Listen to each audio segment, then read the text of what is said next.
with a bit of publisher and a little bit of photo too, just so that I can kind of introduce them in case you aren't familiar with them. Now, there is going to be an in-depth workshop coming up on these subjects, so if there's anything that you don't quite understand, or maybe you've never done it before and you'd have more questions, then what I would say is, on this one occasion, rather than reaching out and asking me, come along to the workshop instead, and I will be going into everything in much more depth, and then it just saves me repeating.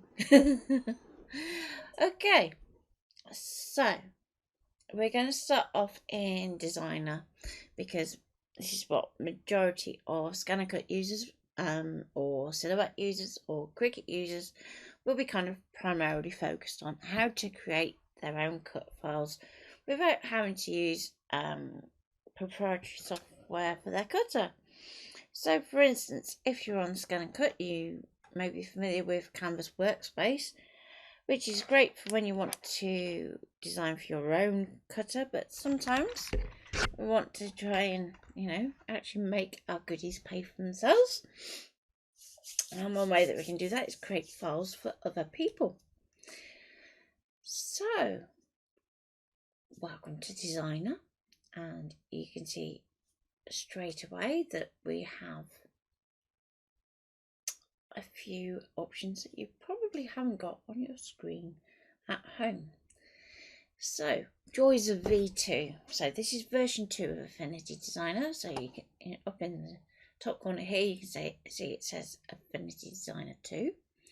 So if it just says Affinity Designer, that is V1. I'll say that straight out the gate. It's very obvious which version you're in. You don't need to go into About or anything like that to see which version you're in. So long as you have a 2 up here, you're going to be able to do everything that I say about. And if you have no number, it just says Affinity Designer, you're going to be able to do roughly about 90% of what I'm going to tell you about. Now, the first difference is going to be in your new document window. So, if you are in the first version, you are going to be able to set up presets for anything you need. So if you want to do a preset that is your working area for your 12x12 mat, if you want to do a working area for your 12x24 mat, and of course they'll vary between Scan and Cut, Cricut and Silhouette as to what that active area is. And in version 1, that's as much details you can really get into in terms of your actual preset. So you're going to have pretty much this same setup on the right hand side. Now, I will get into resolution a little bit more in the workshop, but very briefly, I'm going to focus on Scan and Cut for this section. So, DPI 96, because that's what we find comes in at the right scale when we actually take that into Canvas Workspace. What is wrong with me today? Okay, so as you can see, 12x24 active area inches. Now, although these documents are going to be the active areas, and feel free to copy down any of the measurements, you are still going to want to stay within that to avoid that resizing issue, bizarrely. So even though I know it can cut, edge to edge on that active area, it is going to almost try and actually say, no, I can't. But we know different. So just avoiding the edge saves the issue. Now, there's going to be times when that's unavoidable, and then we can do things like tiling in Canvas Workspace and things like that. But for the most part, that's what you want to be looking at. So we've got the 12x24 active area in inches in nice big capital letters. So that's going to mean that our document units are set to inches.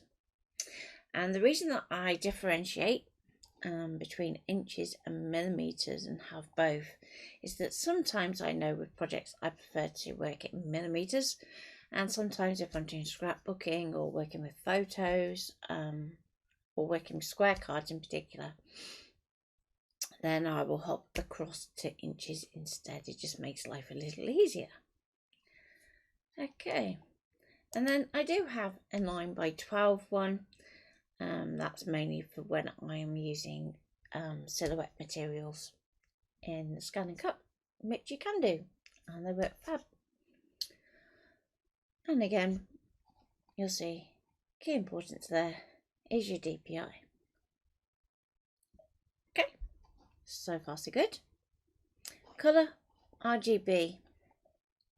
So unless you're doing print to cut, then you don't really need to get into CMYK RGB. But in the workshop we will be, so I'll get into that in a lot more depth as to when to choose what and who to ask.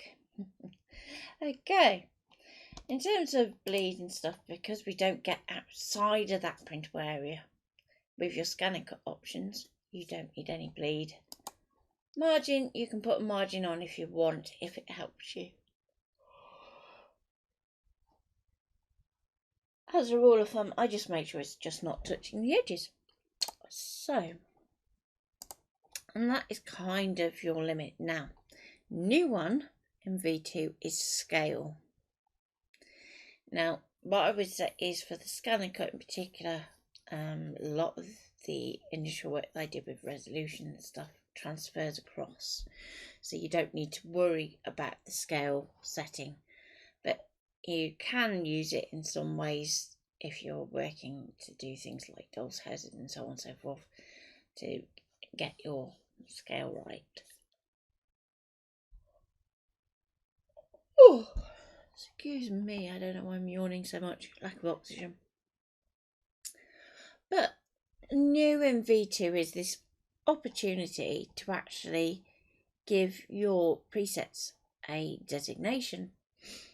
So I have a group of scan and cut settings, and they can go under a heading of scan and cut.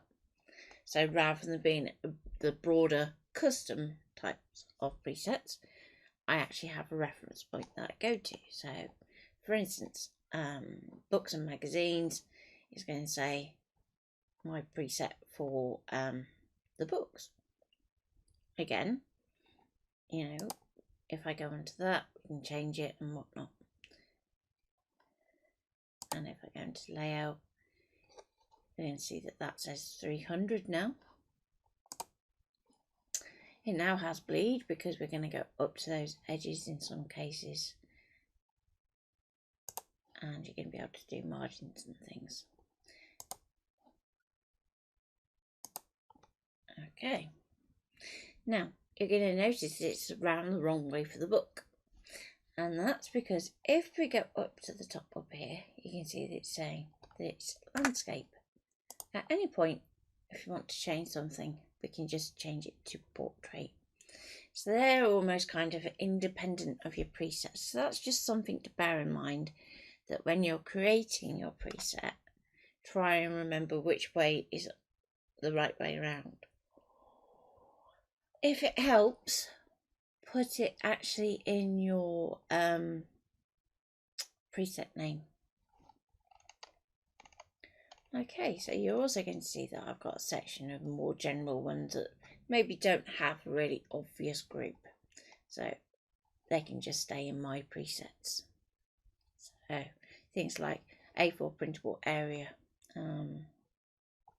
things like that, where you're going to frequently refer to them, but then they're not a set kind of document.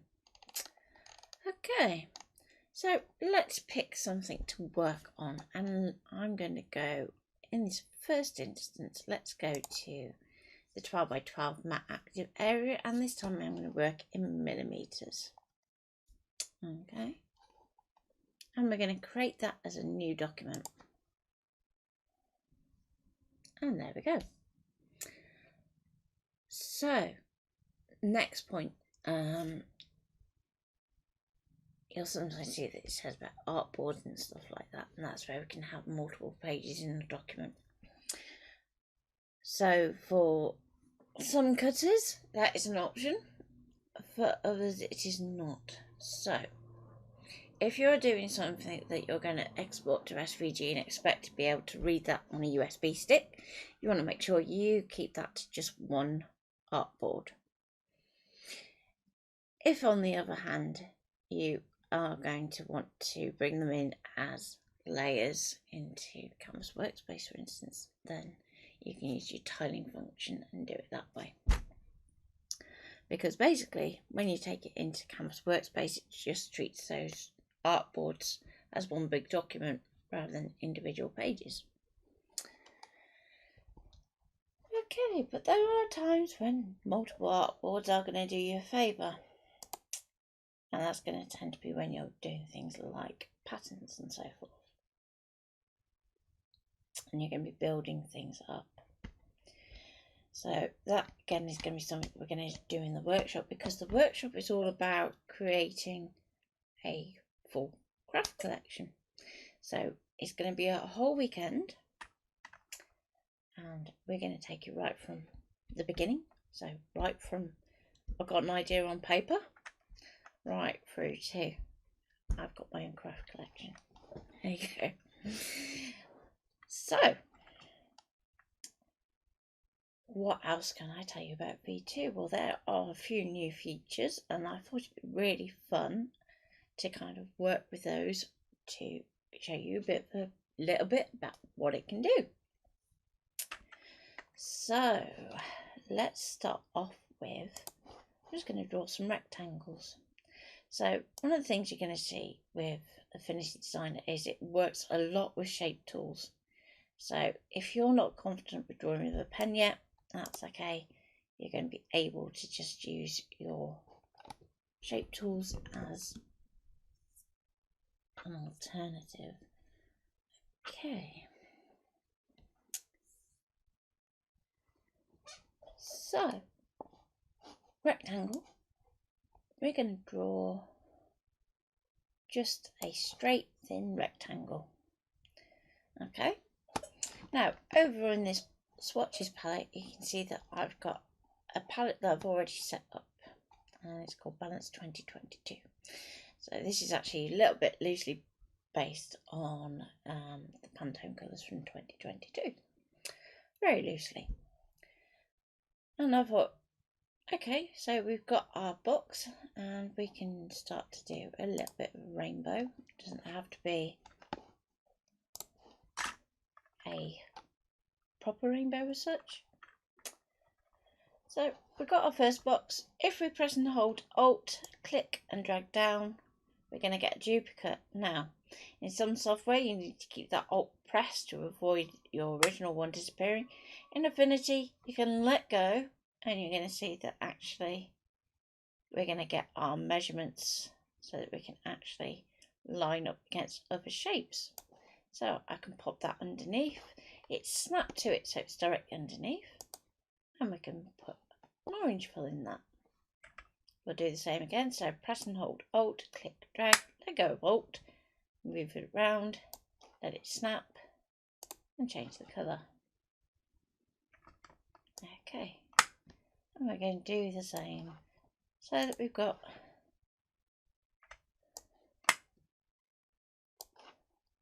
a few colours to play with. So I actually quite like that as a set. I was going to add the blue as well, but I think it might just be too much. So far so good.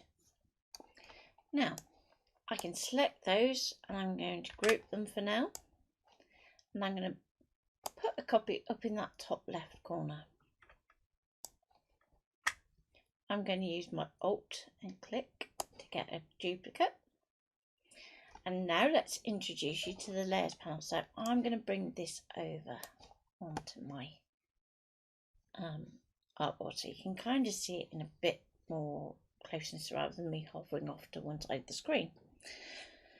So what have we got that's new? Well, we have our masking, which is pretty, normal. It's a little bit better implemented than version 1, but there's not a lot in it. We've got our adjustment layers, so if we want to change that colour, we can do so. Just as a temporary little test, I can go into hue, saturation, luminosity, and I can say I want those much more saturated, and you're going to see that we can recolour things really quickly. We can change their hue, and we can go OK. It's also quite a good way of working out whether you have a good colour mix when you're doing that, because if you have a good one, it should stay pretty good throughout. So you can see these are a little bit paler, so they could probably do with a little bit more punch. Again, as I said, kind of bought it from somebody else's palette, so you know, you work with it. Okay, and at any point we can reset it, so I actually quite like that. Yep, let's go for that, and let's just lighten it up just a touch. Okay, so we've applied an adjustment layer, and we can see that already in our little group up here, it's already applied that, and it's gone. There's a separate little icon for it. Now, in your layer panel here, we can take that group and we can drop our little arrow down, and we're going to see inside that group. So then at any point we can just click on the icon in our layers panel, and we're going to select that shape, which makes life a lot easier. So if you're familiar with Illustrator, you'll be kind of aware that you got to click on the little square down the side instead. Now in Affinity they make it nice and simple, nice big target area, so that when you're working quick you can just go ding ding ding and off. Now the difference here is that we can actually hide things by using the little button instead. Okay, and we can also lock them, so we can just click the lock and a little lock icon is going to appear, and we can unlock it. So going back to our group, we want to make sure that we've got it all selected as one, and we've got warping. So this is a brand new feature to V2.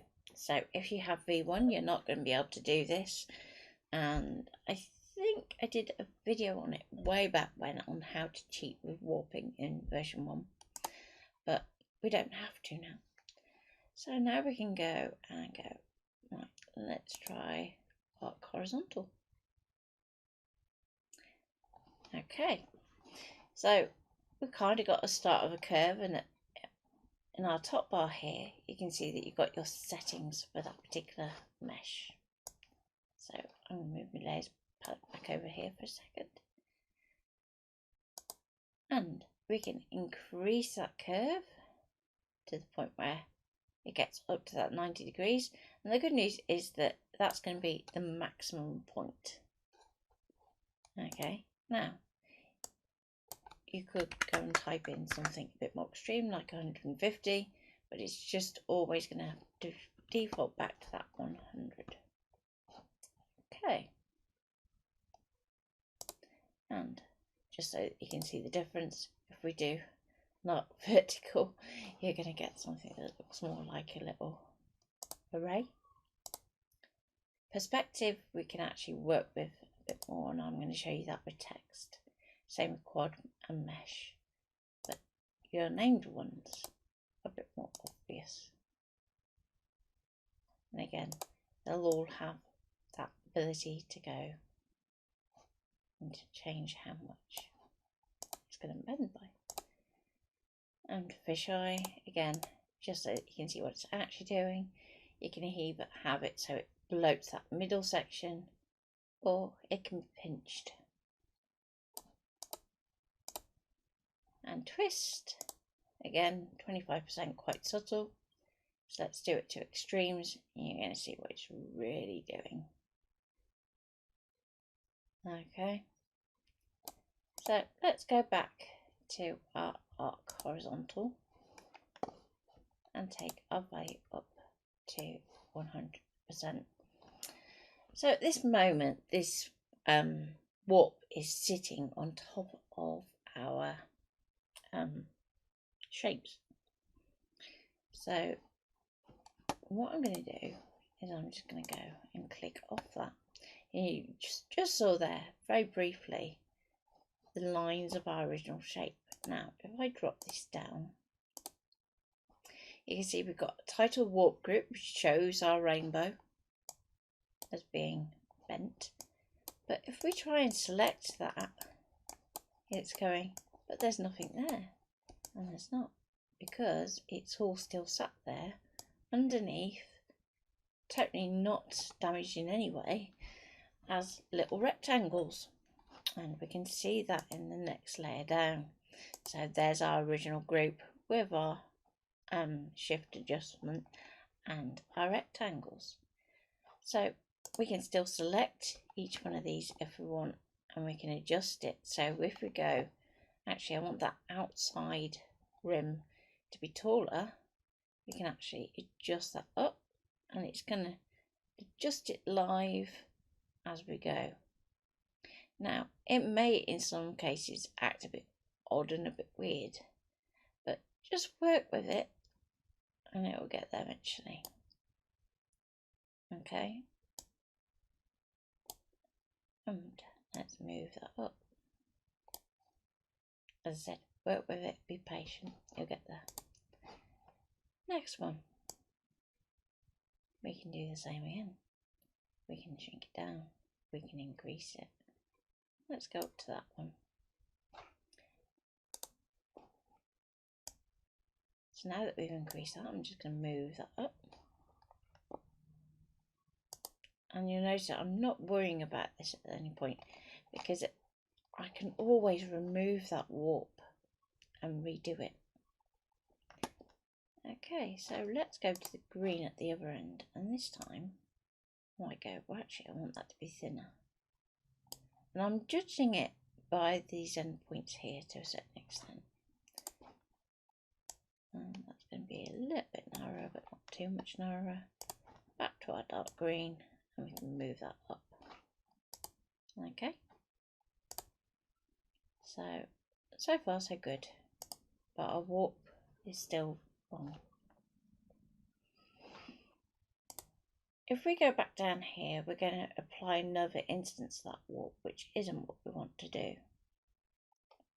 Okay. So if we double click on our warp group, we're going to get back to our true settings. We can alter our setting, and you can see that it's doing something a bit weird with that top red line. Don't worry about that at this point. And we can even mute it, so that's where we're going to see what's going on underneath. Okay, so if at any point you have issues and you go, well actually what's going on underneath there, we can just go and mute that. And while it's muted, let's click back onto that rectangle and say, well actually I want that bit taller. But because it's doing things a bit weird, you start looking at the shape a bit more, and you're going, well hang on, it's saying convert to curves here, so that's treating it as a shape and not as a path. So that might be why it's struggling a little. So let's try converting to curves. At this point you want to make sure, is it closed? Yes it is, because that's greyed out. And hopefully everything is joined up. And we can do the same to our other rectangles. Now if you're working with a shape like a triangle or something at this point, try not to do that step too early in the process. But for this, it's not that bad. So I'm going to click back on that top layer. I'm going to go back to unmute. Okay, there's still something weird going on here. So let's mute it and convert it to curves. And it's going to look like nothing's happened. And what you've actually done is just taken away that warp. And sometimes you need to be able to do that to be able to get it to reapply properly, because it's just not seeing that top line. So arc horizontal, and back we go, and now we can see that actually it's starting to behave again. And we can take that up to 100, and we've got a lovely rainbow. Brilliant. That's what we want to see. And now that we're happy, we can go convert to curves, and we have our rainbow. And as we do that, you're going to see that now our group is once more a group and not a warp group, and we know that it's going to cut properly. Now we can play with that shape if we want. We can have it as a tall rainbow, we can have it as a short rainbow, and let's just go back to how it was.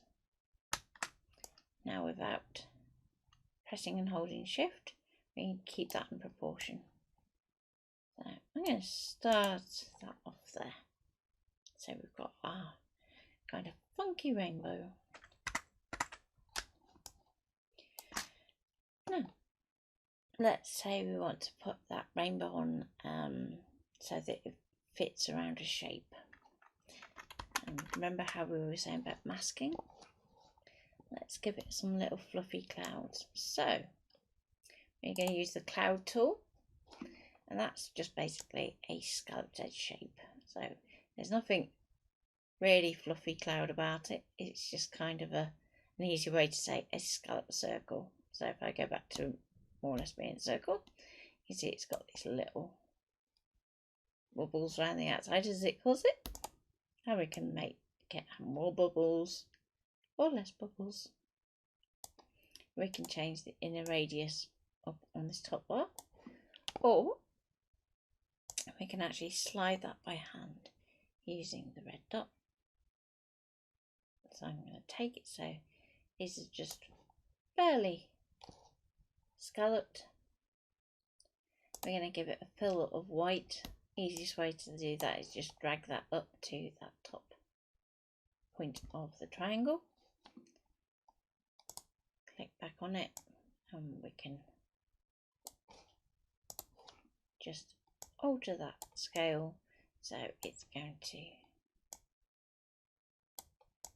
come down here, and let's put another one there. Now at this moment in time, is that cutting that of our rainbow? No, it's not. Our rainbow is still sat there underneath. So if we were to send that to cut at the moment, we're going to end up with lots of little pieces that are coming out of our fluffy cloud. And what we want to do is have it so that there's no kind of overlap. But just so that we can see our fluffy cloud, let's give it a little bit of colour. Now, if we just did that as a flat grey, it might be a bit boring and also not feel terribly fluffy cloud-like. So let's give it a gradient. So over in our fill, we're going to go to our fill tool, or you can type G on the keyboard, and we're going to go down to linear as a first port call. And you're going to see straight away, because we've got both clouds selected, it's going to apply that gradient to the same in both shapes. So if I move this round, you're going to see that now it's going to treat it as one instead of having those two copies. So that's just something to bear in mind, how you want that to be applied. And we can stretch that across.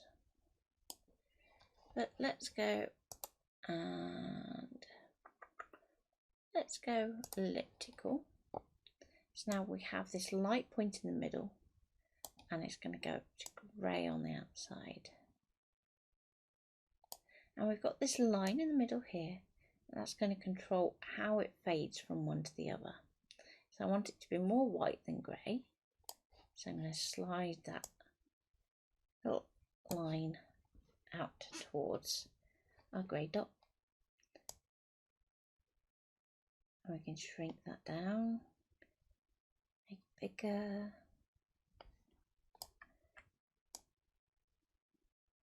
We can use the eyedropper as well if we want to kind of pinch that somewhere else. We can move it around our shape. Let's put that back there. We have radial, that is just going to treat that as just a circle, whereas the ellipse will be give you the option of at least being, you know, more oval shaped. This is going to very much put a dot in the middle. And then conical's a weird one because we get this harsh line where it's going from dark round to light. And there's a few shapes where that can be useful, but for the most part, you're probably going to work either with linear or elliptical. And up in the bar here, you can see that it says about maintaining that aspect ratio, and that's how we're going to be able to do things like our ovals. So let's try and get it just slightly off center. Okay, and we can see that our second cloud isn't really benefiting from that. So let's go on there. And let's see if it can pick up the style. There we go. So what I did was the eyedropper style picker tool as opposed to the colour picker tool. Because if you do the colour picker tool, that is more like your traditional eyedropper, so it's going to take whatever colours underneath and just apply that as a flat colour. But style picker is going to give you the option of picking up things like your gradient fills, but it's also going to do things like your type styles as well. So it's a very useful one to get used to using. Again, that's V2 only, just that second little bit of the style picker. So we've got our shapes there.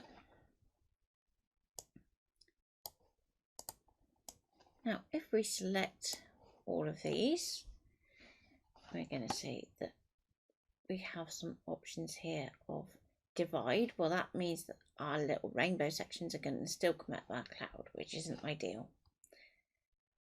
Then we've got XOR, which is where if anything overlaps, it's just going to disappear totally. And then we've got intersect, which means that only the areas that overlap will be saved.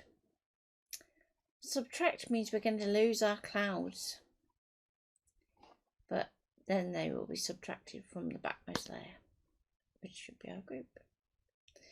So if you are in that kind of conundrum and you just want to punch that through, what I would say, just make life easier, select your two shapes that you want to punch through and just duplicate them. And before you do anything else, just drag them down underneath your shapes. And we're going to hide those two copies so that we're keeping those safe. Then we can select our new copies and our group, and we can try and subtract. Now, straight away you can see, well, hang on, that isn't what I've asked it to do at all. So let's ungroup it. And the reason that it's struggling is this group here. So this is the one place where you're going to kind of find that Affinity struggles a bit is in terms of doing subtraction multiple shapes. But what you can actually work with are compound shapes. So you can say, well, you have that plus that plus that, and look, minus that, minus that, minus that. And how do they work? So again, I'm going to keep these hidden in case I need to go back to them. And let's do a couple of copies of our rainbow. So each time you copy, it's going to try and put them so that they're all at the same level. So we just need to just drag those up so that we know they are in the right place. If we always put our rainbow at the bottom as well, it just makes it a bit easier to see which one's which.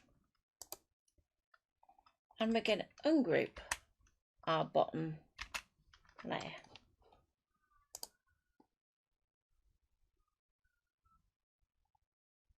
Okay, so this one here.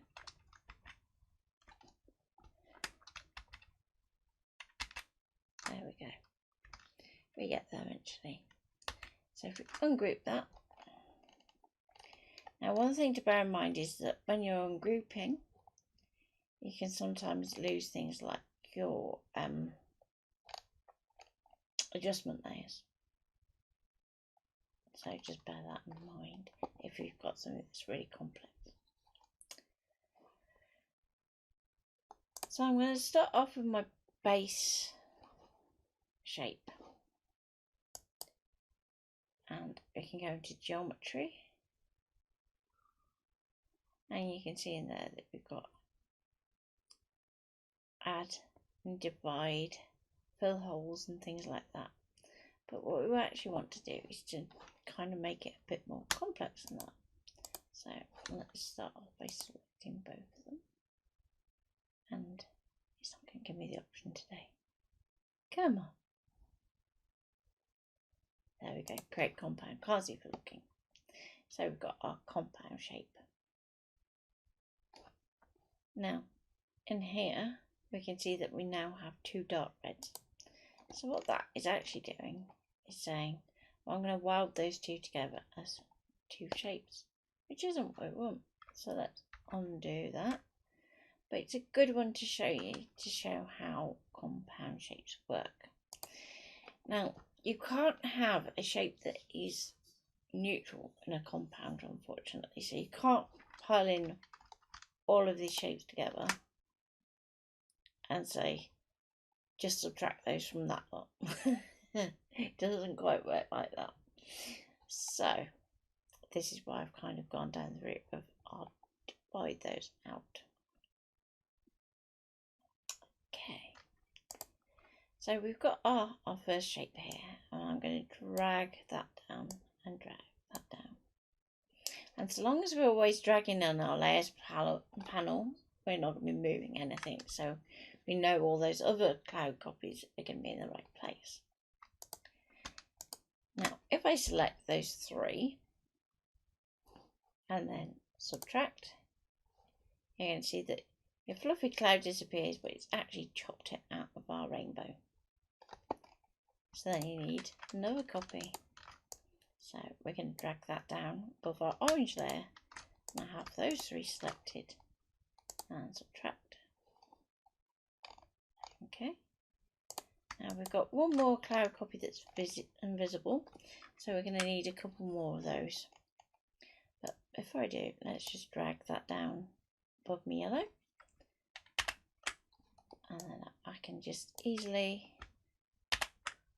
duplicate those, and so long as they're always above a colour level, we know they're right. So we'll do subtract, subtract, and subtract. So at the moment, it doesn't look like much has changed apart from this hint of an area outside here. So if we go to this group, we're going to hide that for a minute, and we're going to hide this group. Okay, so we can see straight away our changing colour because we've lost that adjustment there. But don't worry. So before we go too much further, let's group those elements, and then if we go back into these, we've got our HSL. And we want to take that and we're going to drag just the icon onto that group underneath. And if it's good, we'll apply it. And we can see that our shape is now brighter. And it's done it in a bit of a weird way, but that's okay. We can live with that. So then we can get rid of these excess groups. And we've got our shaped rainbow. And we can pop in our two hidden clouds and they're going to match up exactly.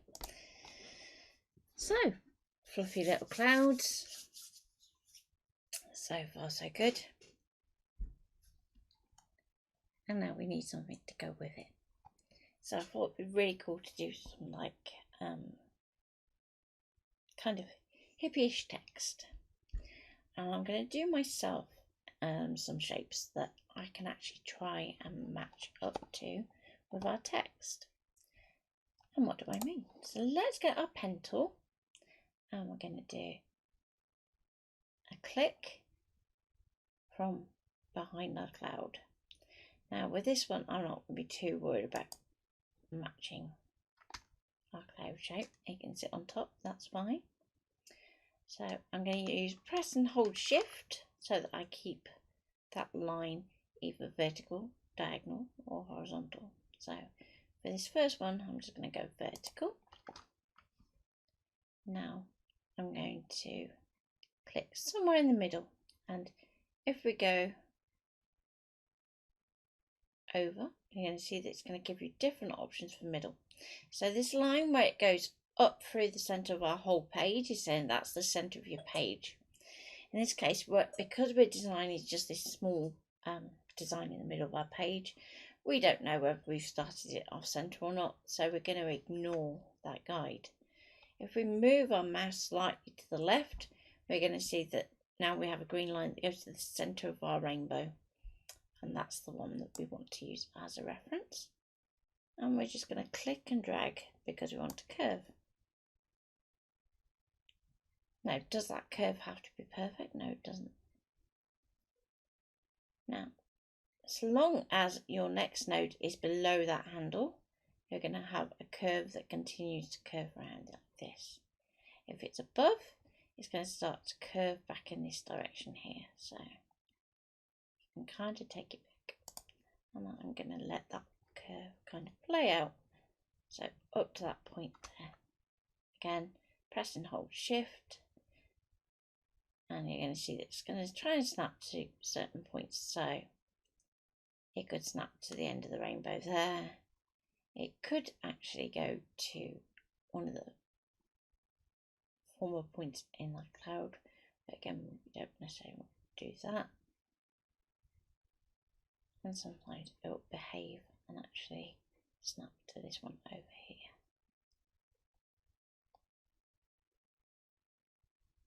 If a point's too close, sometimes you can find that the snapping gets in the way. So just go with it. Join it back to this point here. Okay. We're going to use our node tool, which is our little white arrow, which is just the key press of A if you want to use your keyboard. So you've got two nodes selected, your two top nodes. And this is how you can actually level things up. So if we go into align, we can say we want to align to the top, in which case it will pull this one up to match this one, or the bottom, and it will pull that one down to match that one. So let's go down to the bottom, apply. So this might be a good point to bring in that blue. So there's our blue. So far so good. So we've got our first shape and we want to take that down to the bottom because we want our fluffy clouds to be kind of the feature of our design there. So then we've got our next shape. Now this time, again, I'm going to pick up my pen tool, I'm going to line it up, and I'm going to go down a bit further on this side and have it thicker on this side. So we're kind of doing like a bit of a zigzag motion. And again, we're going to go to that center point of the rainbow to create our next node. Now sometimes you're going to find again that the snap's going to be annoying. Don't worry, we can always fix anything that is slightly wrong after. And you're going to try and match that curve to this top bit here, so that then hopefully when we come down there, it should follow that line pretty closely. Shift again. It doesn't matter how far, but as long as we get down. And again, we're going to go back to that center point, click and drag. And there we go. We're going to close that space. and we can apply a colour. Now this is where you're going to start seeing that colours really react differently with each other, because we know that's the same colour as that, but it doesn't look like it because it's against that blue. It's just optical illusion. So make sure that when we're doing that, it snaps back to the middle of the rainbow, not to the middle of the page. There we go. That's where it needs to be. Let go. Job done. And one more for good measure. And I'm just going to do a nice straight edge at the bottom. Does annoy me when it does that. Okay, and we're going to go up to that middle point again. Click and drag. Match the line and join it up. Now, are these going to be absolutely perfect? I would be amazed if you get these perfect straight out the gate like that. So just always give it a little wiggle. Zoom out and we have something that looks like this. So if at this point you go, well actually I could do a bit more blue, then what you can do is, first of all, let's move these down. I'm just going to press and hold shift, so they're going to be constrained to going on that same line. We can decide how far I want that to go. I think about there, nice little square sign. Then press A so that we get to our nodes, and you want to select all three at the bottom. Click and drag down, line up, job done. And we've got a nice sign that we can start to actually use as the basis for our text. So I'm thinking something along the lines of, you fill my heart with pride. There we go. So let's start with our text. Now you have two options for text if you're not familiar with Designer. You have artistic text and you have frame text. Artistic text is where you're going to want to manipulate that shape in some way. So we're going to do that. We're going to click and we're just going to have a cursor as a starting point. So as I said, I'm just going to start off with you fill. Now you could do that with capitals, and in actual fact you may find that that works better for you. But first of all, let's just pop that in white. Now I may not necessarily keep these as actual solid shapes, but they're good for guides. So I want something that's going to be a little bit sort of 60s, 70s, I'm thinking, or bubbly.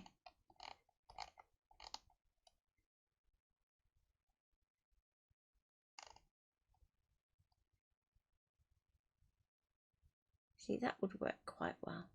Let's try that one. Bambina. So we're going to move that back to that centre point of the rainbow if we're lucky. If it will behave. There we go. Centre of the shape as well will be just the same because we've kept all those points central. And now we can go, okay, that's really cool and all, but now I want to warp it. Now, remember, warping is non-destructive. So you don't have to always go to convert to curves to be able to do the warping, which means that you can keep it editable. So if you are doing lots of personalization work, this is where you are going to love Designer over most other programs. So let me just clarify that. Designer 2, not Designer 1. So all this warping is exclusive to Designer version 2. You cannot get it in version 1. Okay, so this time we're going to go, okay, I need something that is going to have a bit of a difference between the starting point and finishing point. So we could go perspective. Okay, and at this point you can see quite clearly that mute mesh isn't ticked, and yet nothing seems to have changed what's going on. And what it actually is the handles that you can now see are actually your warp mesh. So if I drag this one here, you're going to see that it's going to make that bit bigger. Okay, so far so good. So we know that that is kind of central, but now we can see that actually this is far too straight and it might not be what you want. So if we click and drag upwards, you can sometimes get a bit of a wibbly wobbly text going on. So let's just undo that for a moment. And we're going to press and hold shift and click. And this time we should hopefully keep that straight. Okay. Now what you're looking for is keeping that baseline as close to this curve here as possible. So I'm going to move that down there. And we've got this handle here. So you can move that handle where we want to.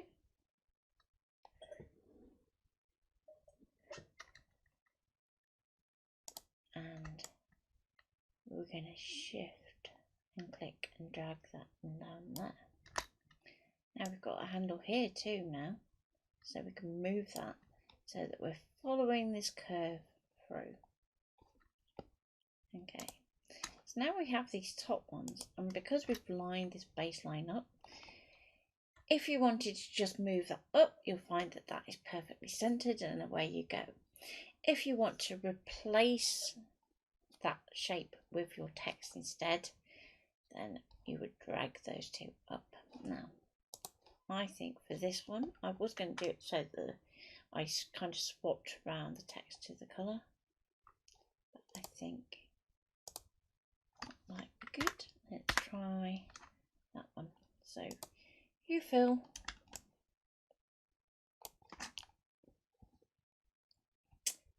So now with this next one, I'm going to show you the other option.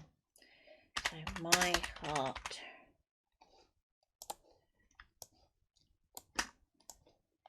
And I'm going to bring that over the top. And we can see that straight out the gate, it's not going to fit. Okay, I'm going to line that up there. Now, we could just squidge it up. And in some cases, you can get away with it. If, however, it looks like it's, you know, been on a diet for far too long, then just scale it up for now. Because when we come to apply the mesh anyway, it's going to warp in weird and wonderful ways. So, apply our mesh. And this time we're going to go for, let's go, instead of going for perspective, which is quite simple, we can start to go for something a bit more complex. So this one is going to be a quad. And it's not going to look that much different. Okay, so try not to get too hung up on which one you're using, certainly initially. As you get a bit more advanced with it, you're going to want to be using each one for their correct purposes. Like perspective would normally be that you'd want to keep that dead straight, for instance. And I'm going to shift that curve up there, and we're going to drag it across so that it tries to match. And we're going to shift this one up here, and we're going to drag that across so it tries to match. So we can see that our text is going a bit wibbly wobbly. Don't get too worried about that. So what we need to do is just drag this handle this way and change the angle.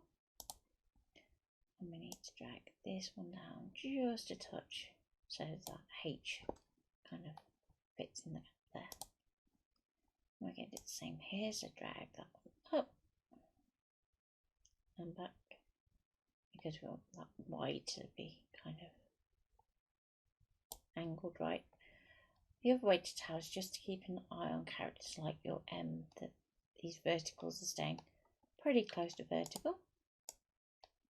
Just going to move that bit there, and let's take that bit down there. Okay, so now that we have that there, we can now see that actually our text here, if we want it to join this bottom section, is actually now not meeting it. So if we drop down, we can go back to our text underneath. We can go to our artistic text tool and we can highlight that text. Now, we can't actually see what that text looks like, but we can put capitals on and we can just go for it. So my part. So it's applying that same warp. So we can go, well, actually, we just need to tweak that back in there. And that is doing it to the base text and not the warp shape. We've also got this bit down here where we need to fill in. So now we can just drag that down. Okay. And now we can make it orange. And it's going to look like it vanishes. So I can take out that shape. And we've got that in there. And of course, if you need to, you can still change that warp. And we're just going to tweak that bit there.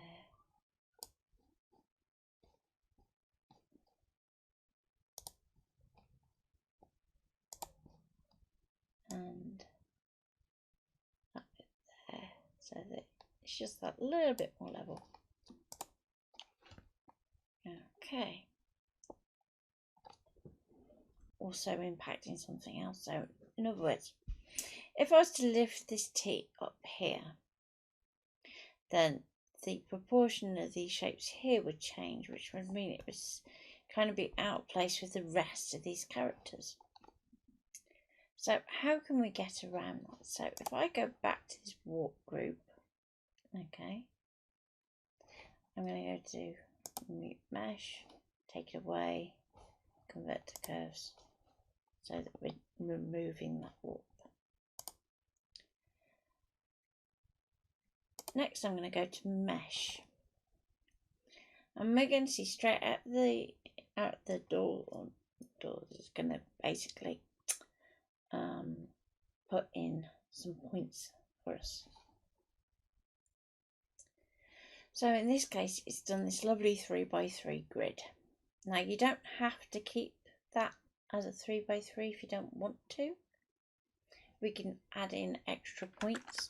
We can take them away, but you know, it has actually done quite a good job of giving us a point for the problem area here with that T.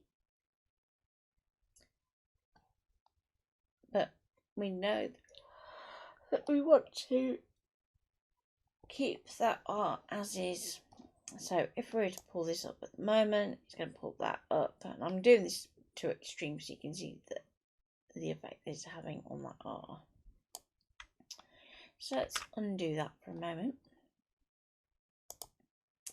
We can click and we can add another point.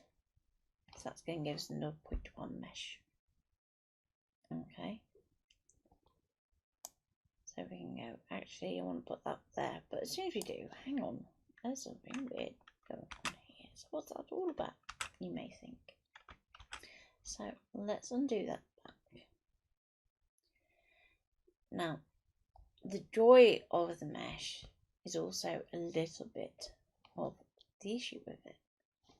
So if we drag this up here, go, okay, yep, that's great, but now we've got to also drag this one, and so on and so forth.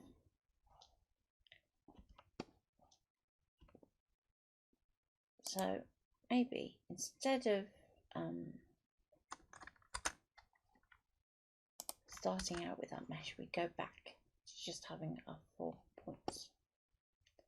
And that way, at least, we can line it up there, line it up here, and get our curve right first.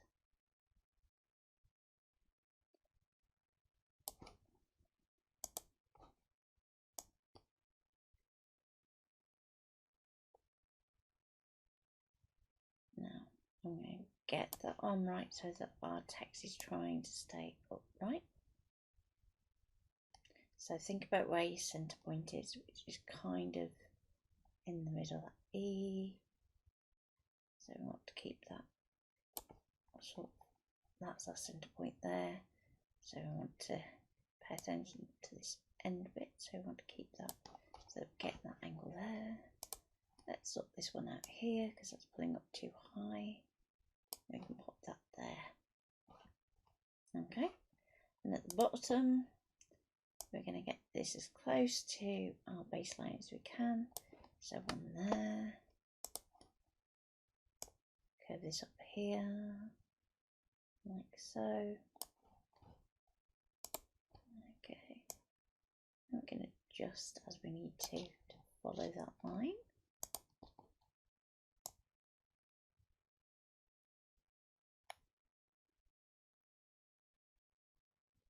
So our length of our handle is also going to change how much that text is kind of skipping out that line a little. Okay, so once you're fairly close, we can go actually, okay, I need to put a point in that centre. So we're just going to click, and straight out the gate, it's going to go, and you're going to go, ah, I didn't want you to do that. It's fine, don't panic. So now we can work with that point. We can go, well, let's get this a little bit closer and a little bit more spot on. And if you want to adjust how it's got that centre point, you can do. But I'm quite liking that. Okay, so we've got this flow going across, correct? So now it's just this vertical section here. So I would say this middle point here is right. So I'm actually going to use that as a pin. And at this point we go, okay, it shoved it all a bit up, which is what we want for our T, but not quite for our R. So we just need to adjust that slightly so we can pull that handle. So we get that where we want it to a certain extent. Get that T right. And I'm going to click vertically. And we can adjust this point back.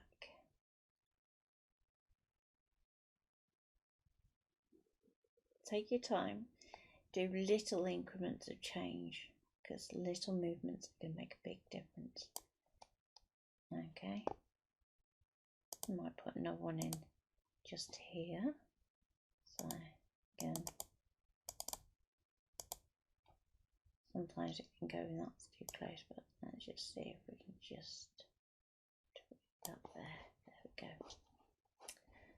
Okay, so you feel my heart. We can put another point there. Let's just move that just a little bit.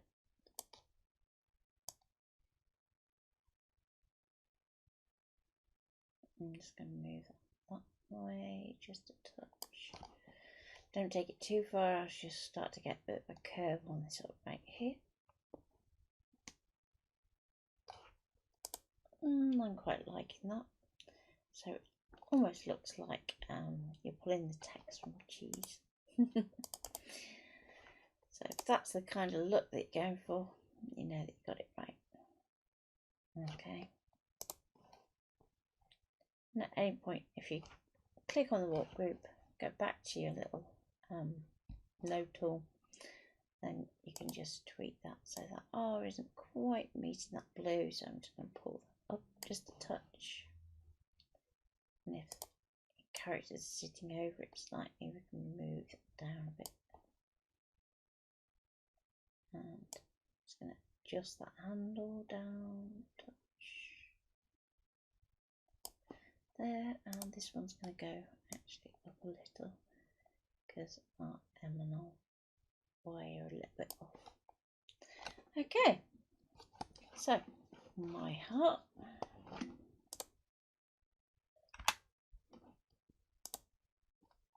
And finally with pride.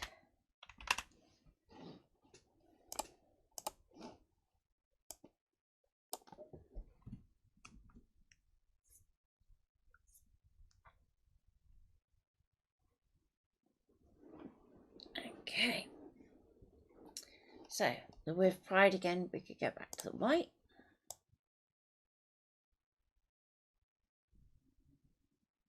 Now we've got a descender on what is a straight line. Now my advice would be with anything like that is just to automatically put that up to capitals. So I'm going to go to text and we can change it in there under capitalization. We can go all caps, and again we can adjust that like so. Bring it in from this edge here, and we're going to keep that bottom line nice and straight. Now because we want to keep something locked straight, you're not going to want to use a mesh because there's too much risk of it moving to a certain extent. So let's try first of all perspective and cheating. So I'm going to take that up there, press and hold shift so that we keep it straight. Press and hold shift so we keep it straight, like so. Then add a point in the middle. Up we go. Actually, rather than not add a point, let's just click and drag. Sometimes it's easier, you'll get better curve. So click and drag up, and we can see our handle here. So click on the handle, hit that, up we go, like so. Okay,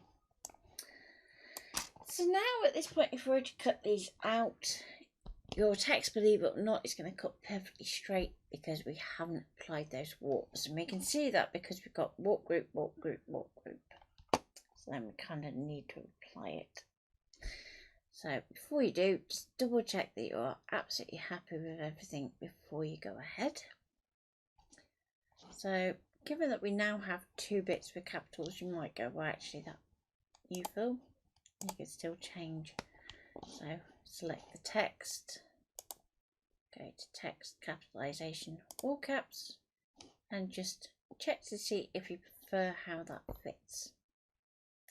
Chances are you will. So just use your arrow tool, so V on that text layer, and just resize it.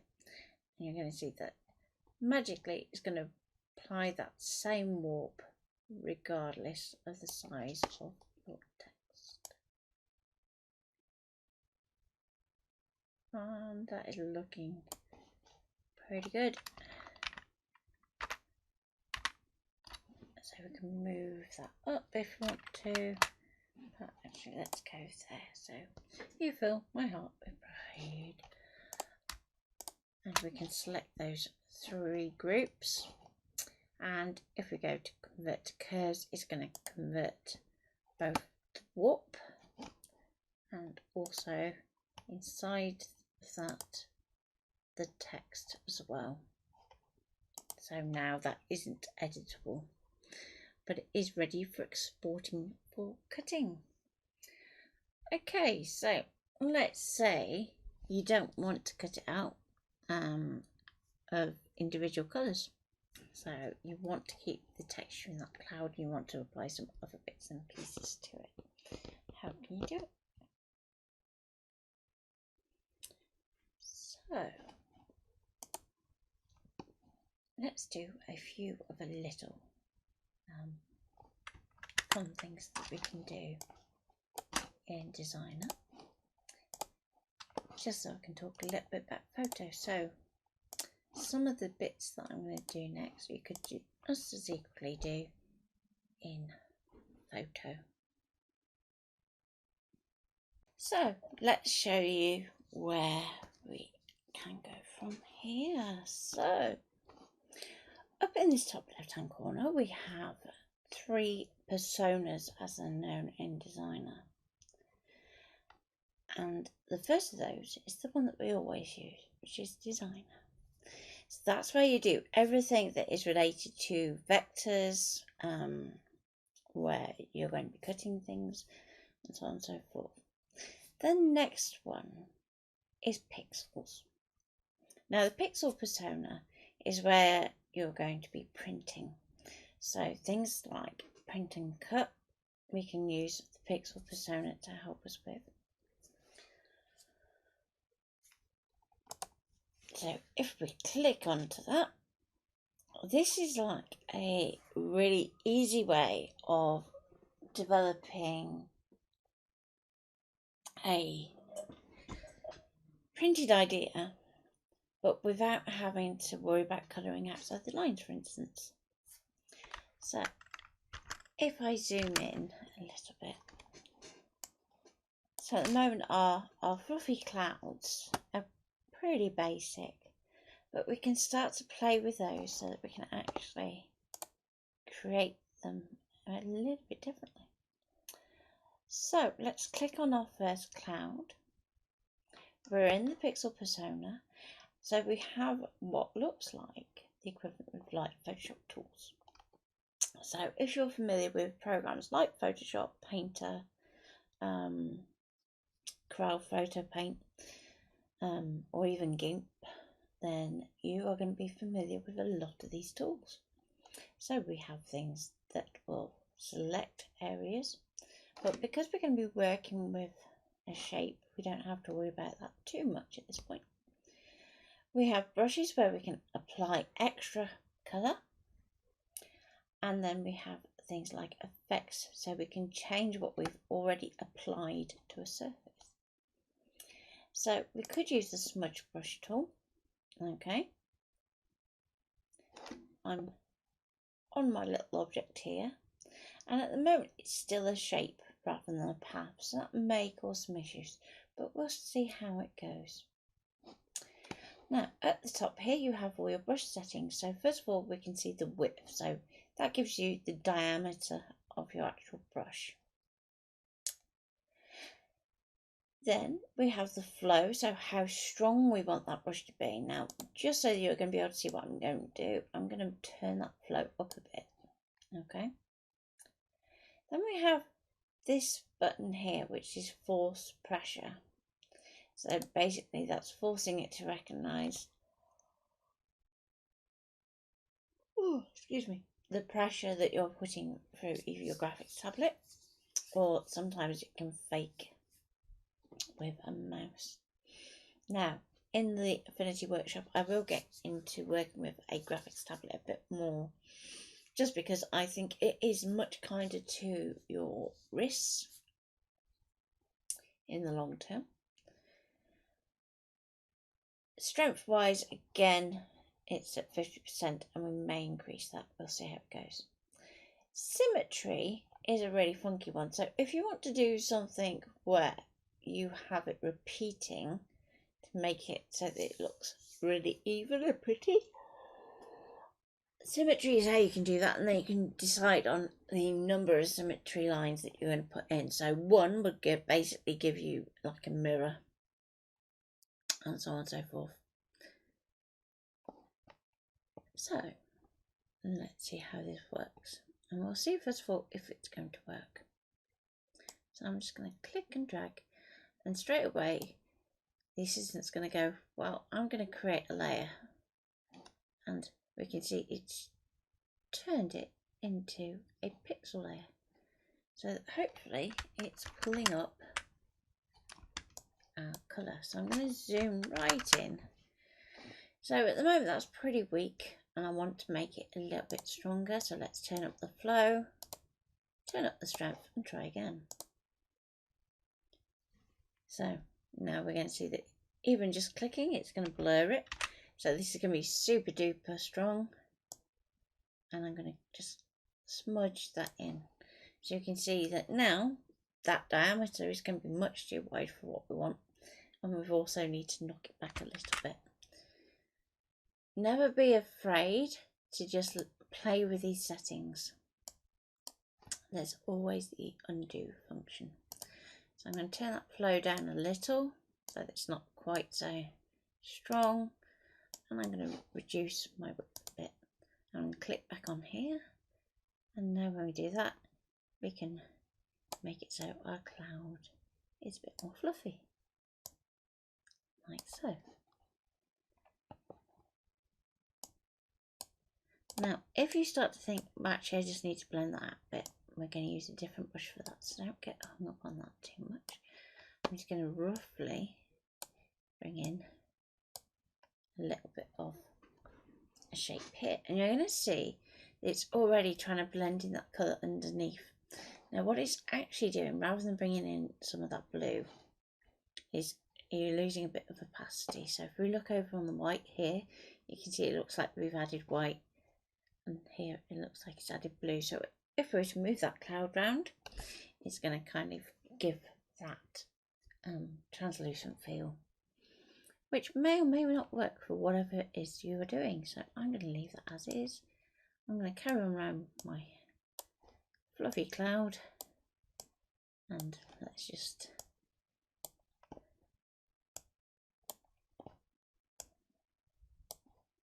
okay, fluffy cloud, bring that in.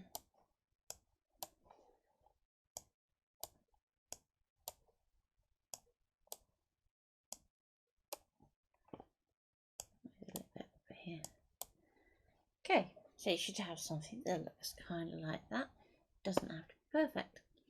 Underneath that we have the blur brush tool, and again we're going to stay working that same layer, but as we go around you can see a prediction of what it's going to do now. It looks a bit weird at the moment, so let's turn that opacity down. Okay, turn the flow down,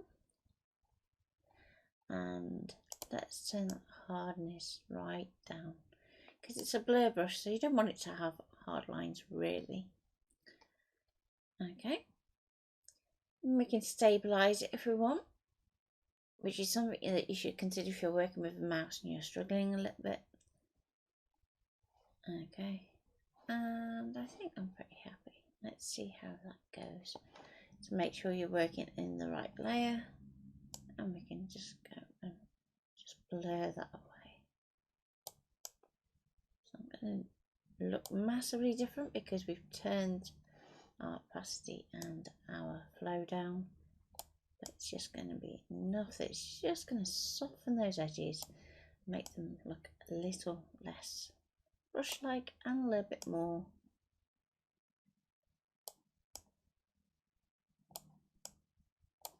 fluffy. So nice and soft, and we're going to do the same up here. So now that we've kind of done that, I'm just going to turn that up a little bit more, so it's going to get a little bit more opacity to our blur brush. We're going to blur that there and just make these top bits really soft, so it almost looks like it's blending back into that white, like so. A bit here. Okay,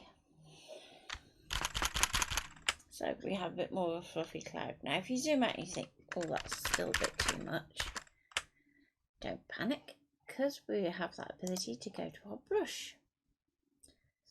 Now at the moment our brush is going to use whatever colour is up here. So if we use our eyedropper, we're going to go to a fairly light tone in our cloud, but not white. We're going to apply that by clicking onto our circle. then we're going to actually work with our brush. So our brush is going to go down to hardness of 0. We're going to take that opacity down so that we can build it up in layers if we want to. Okay, and I think everything else there, apart from this very last tick box, which is protect alpha. So with the brushes, you have the ability to colour outside of your shape. So that's something to bear in mind, that we want to make sure that we're ticking that box. There are times when it's handy not to, so things like where you might want to make some stickers and you might want to put bleed in.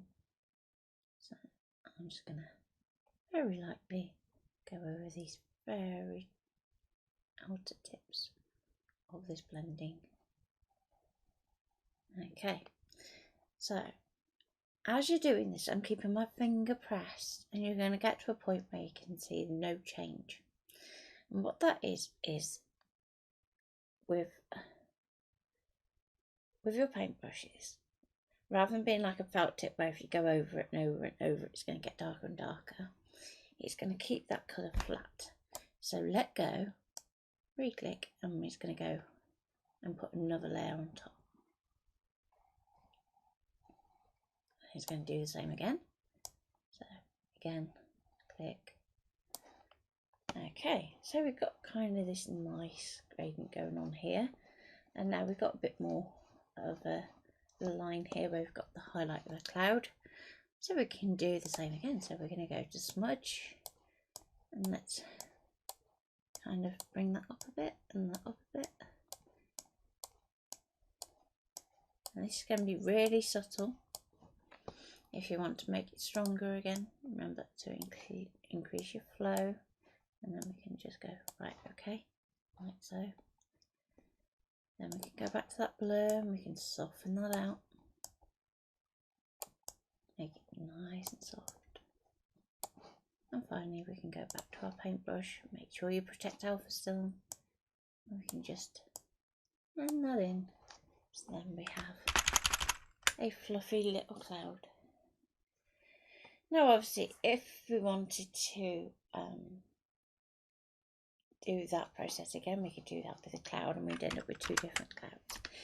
If you want to keep it the same, just duplicate that cloud and pop it over the top.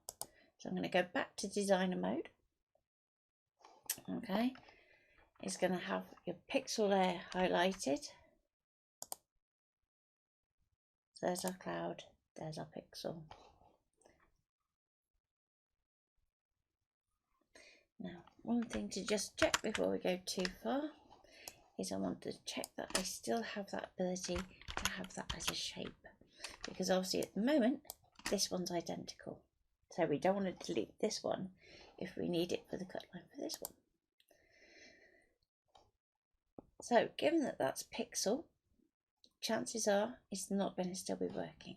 So we're going to take one copy of a cloud and pop it over a cloud, but with this new cloud we're going to take out that fill, so we're just keeping that as a shape, and we're going to select both, do your alignment center and center, because then we know they're in exactly the same place, and we're going to group them together. Okay, so group.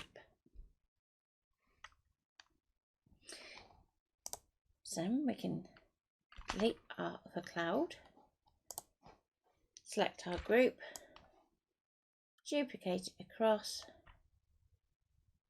and position that back on. So now we have 2 fluffy clouds. And if you want to make it look a bit different, you can always just flip it, because our outer shape is symmetrical. We're not going to have an issue with our rainbow. Okay,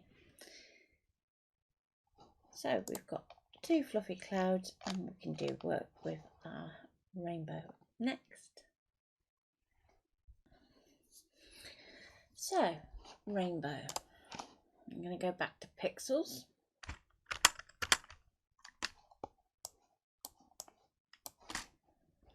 and let's go through. So we've got our group. Let's do that as a drop down.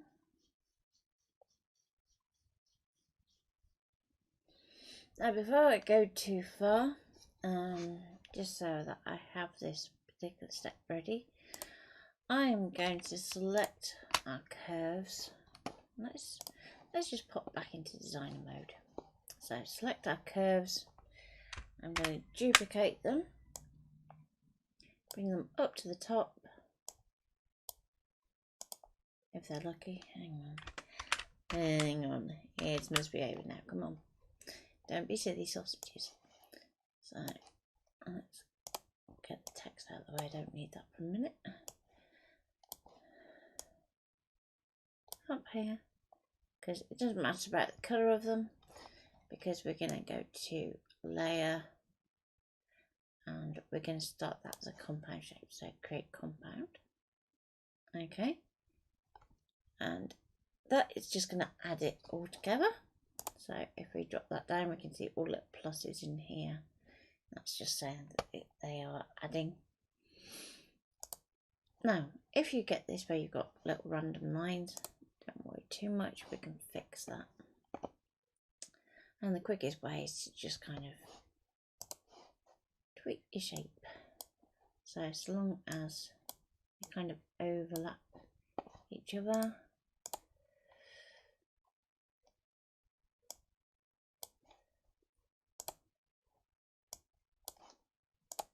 There's a little bit here. Now this one's going to be a little bit more tricky to do because it's touching this end point. So I'm just going to take that bit and I'm just going to alter the handle of the point away from that join.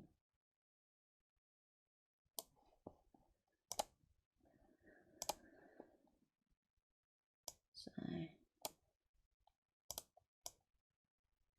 we go.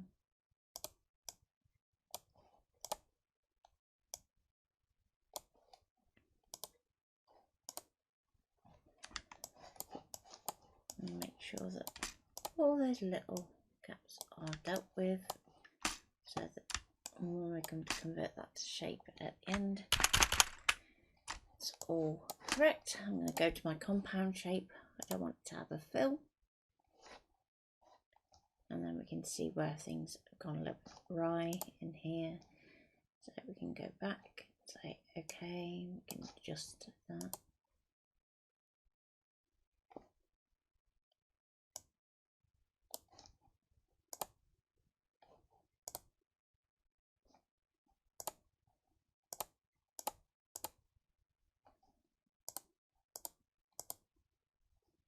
Okay, and click back on your compound group. Okay, there's a little bit there and a little bit there.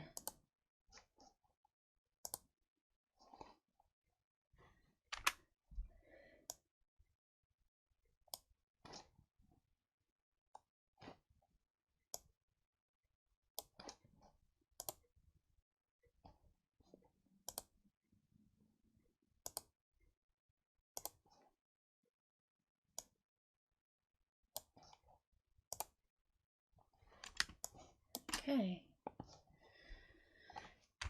I'm just going to zoom back in and see if we can catch these little bits over here. So the more work that we do now, the less tears we'll have after.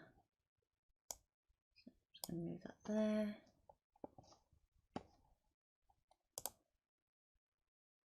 So there's just this little bit here.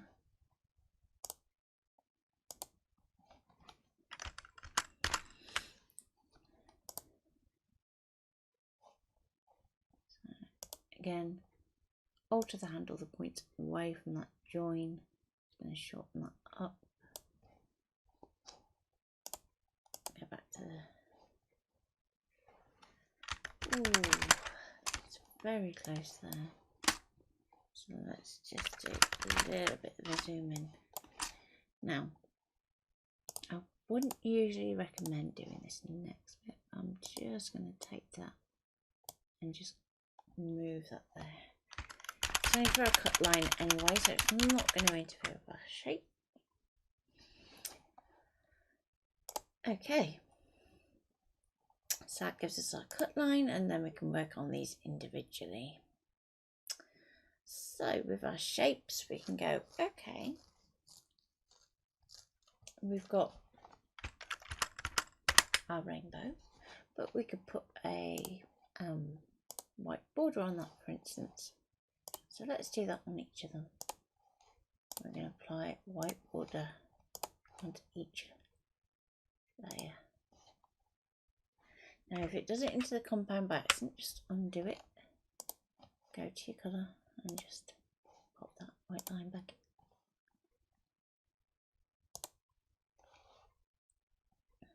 Okay.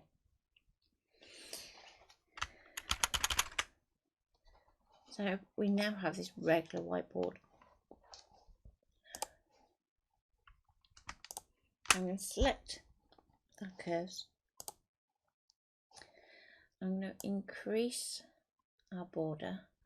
So this figure here is going to be where your stroke is widest. And then we're going to come into our little pressure section here. This is where we can fake having the graphics tablet.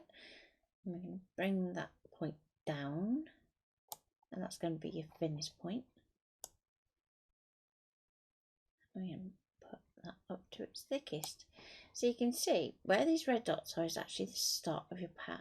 So by the time it gets over to this side, so this middle point here, it's saying that's where your thickest stroke should be. But let's say you want to put the stroke here to be thicker. Okay, so think about where on the path that might be.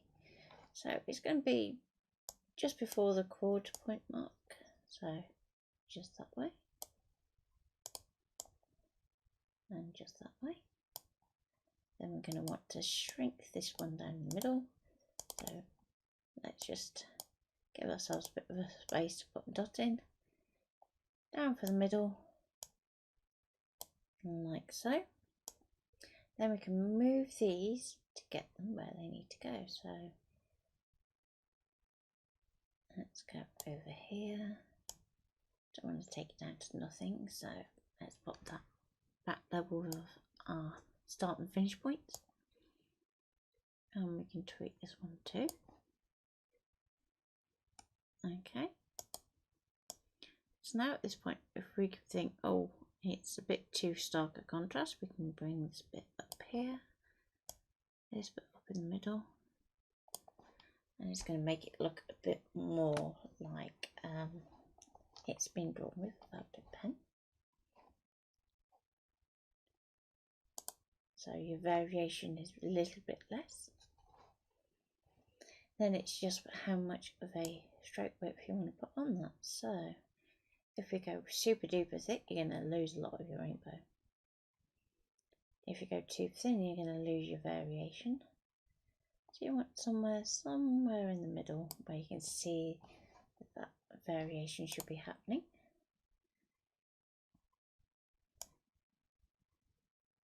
Let's just tweak that down just a touch. And in the middle, there we go. So, happy with that now.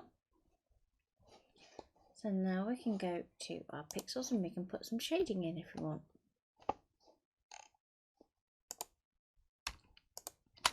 Now, we could do this all by hand by putting in a lovely brush in here. But why work harder than you have to? Again, you could put a gradient that's a radial one, and that could be used to do your shading. You could use your effects if you want.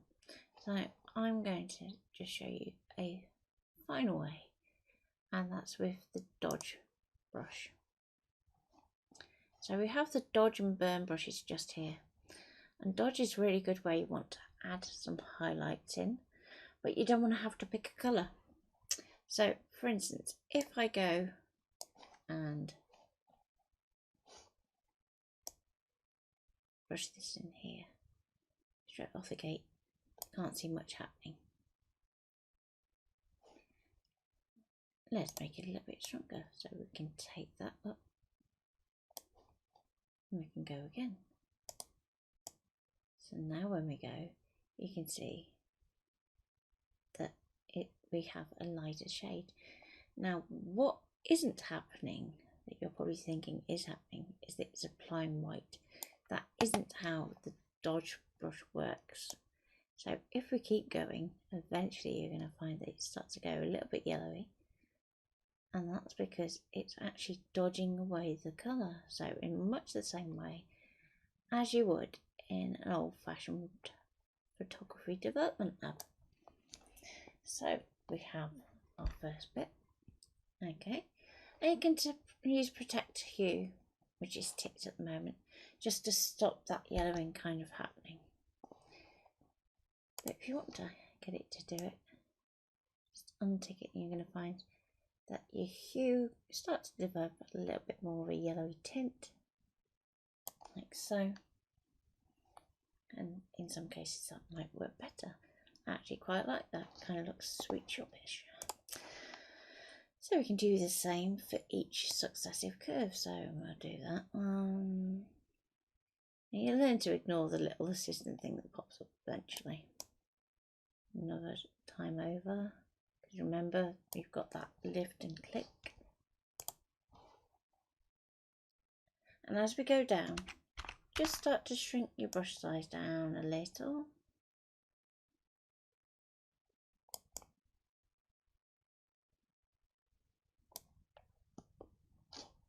Okay, a bit more.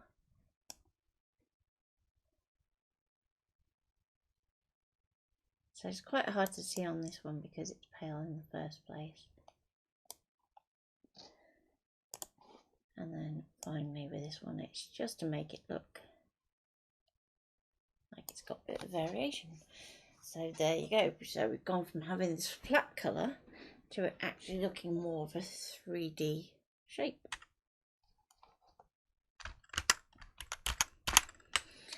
Okay.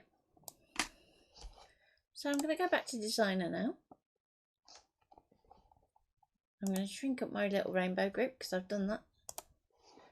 I'm going to go to my heart text here. And now that we've done all that tweaking with the rainbow, we can now say, well, actually, our colours need tweaking a little bit too. So I'm going to go into colour. I'm going to use my eyedropper. Now remember, this is taking it direct from our screen rather than the style. So I can go, okay, I want the darker colour from this arc here. And I'm going to apply that as the fill. So you want the circle, the solid circle at the front, and click that and it's going to lighten up. And with our curve down the bottom here, we're going to do the same process. So click and drag. I want to go to the dark yellow and we can add that on. And now we have that all matching and it just feels a bit more like it's actually going to be printed. So because we can then get into doing print, we can start to play with the effects. So you don't need to convert anything to be able to do this. The effects, but basically when you export to SVG, it exports it as a separate kind of image information. So let's go for, we could go for bevel and emboss, which might fit with our rainbow styling. And we can say how much or what type. So we can have it embossed. You can go outer, inner,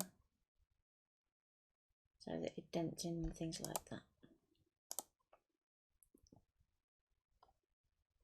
Now, if you want that same style to be applied to this edge inside here, then what you actually need to do is subtract your text from your box. So let's close that and we can leave it applied because then you can see what it's going to do next. So let's get our U fill, and that is all text anyway. So what we want to do is, rather than have it as a group, we're going to ungroup it so that we just have our individual characters. So that was ungroup all. So for anything where you've got like tiers of groups, if you just go ungroup all, it's just going to take it right back to its basics. We can then go create compound because we want them to add to each other. We can then select that and our blue shape. And you can see in here that this is blue and this is blue. And we can go subtract. And then we have our effect is actually applied to our shape. Now what I would say to you to bear in mind is just that when we come to do like the final cut element, just bear in mind that obviously at the moment you've got the little cut out inside. But for now we don't have to worry about that. So let's go back to effects. So if we double click the effects, we can then tweak it now that we've got all of our shapes reacting correctly. And we can say that we want it to have more radius. That's a little bit extreme to go that far. You're kind of dictated by the narrowest point here as to how far you can go, so you won't want to stretch beyond that. We can soften it so that if you want it to feel a bit more bubble like, we can go to soften, which kind of fits in with this effect that we've got going on up here. And the shadow as default will go to black, but generally what I will say is you want to go to the complementary colour. So if you're going to shade something that is purple, you would use yellow. If you're going to shade something that's blue, you go orange. So this is kind of between the two, so we'll try a little bit both. So let's try that orange first. Oh, that's not too bad. Let's try the yellow. Yellow feels a bit more shadow-like, believe it or not. So I'm going to go with that. I'll close that. And that's kind of funky, I like it. So now we can do our little heart shape. And again, we can just go and let's try the bevel and emboss again. And you're going to see that it's already reset back to that basics. It's not going to keep the same. So if we untick, go close, and go back to this one, we can see that our figures are going to change between layers.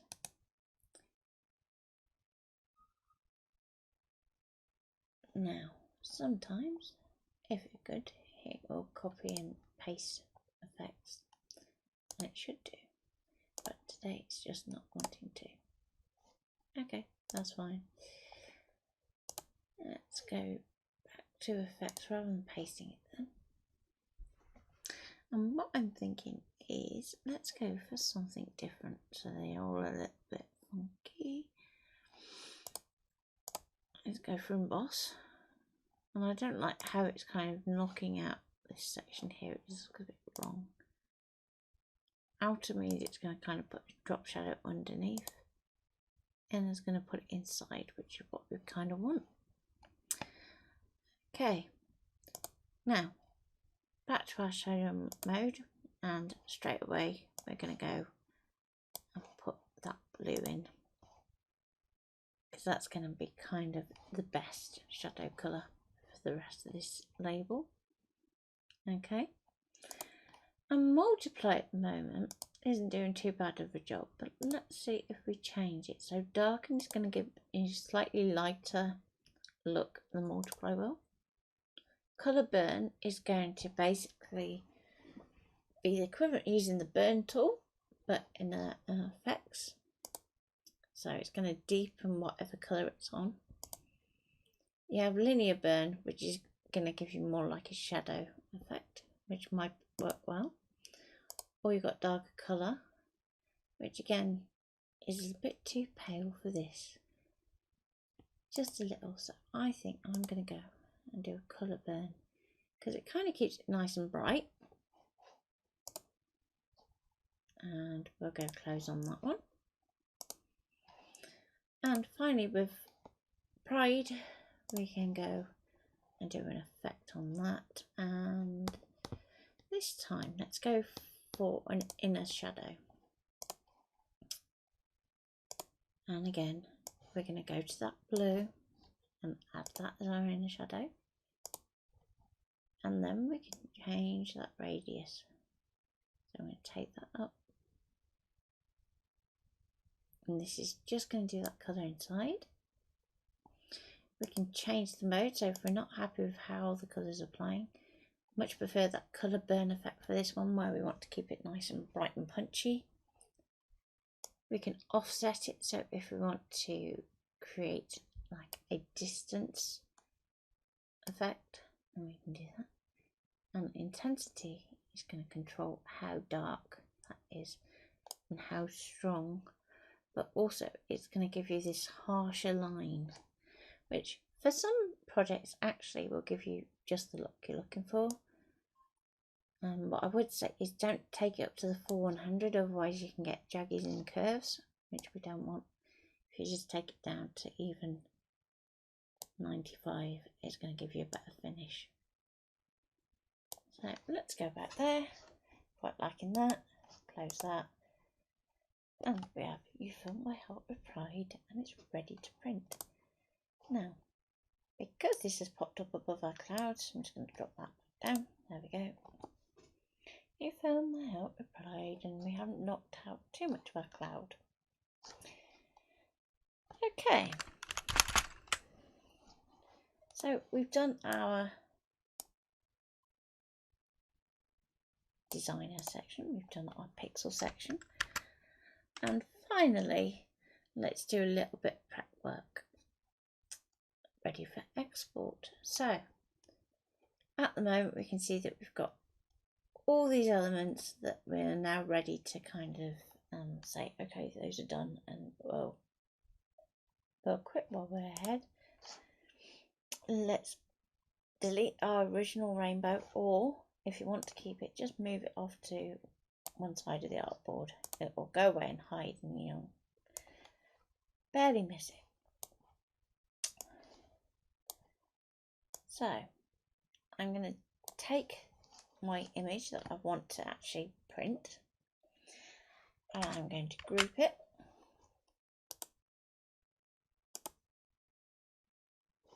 and you can do this with layers if you want, you don't have to do it with groups. Either way, just double click, and I'm going to do print. I'm going to duplicate that group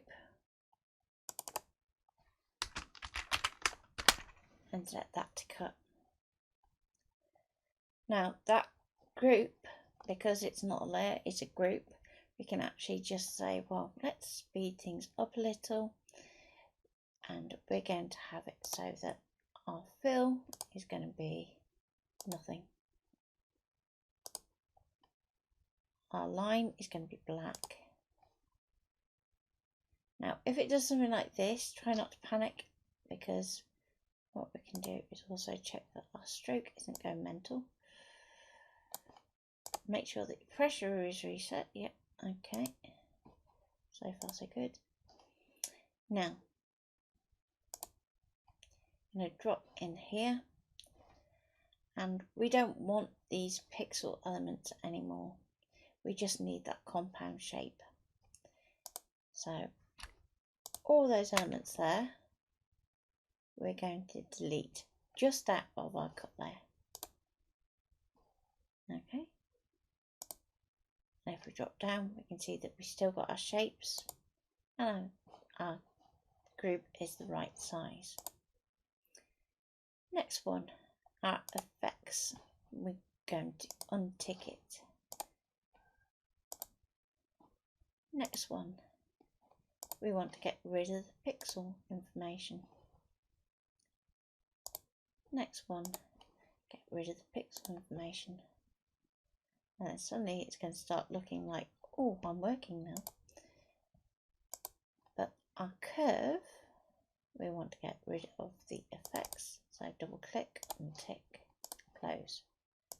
Double click, untick, close. And just finally, let's check that group hasn't got any effects. So we want everything to be saying that it is a curve or shape. Anything else can just go.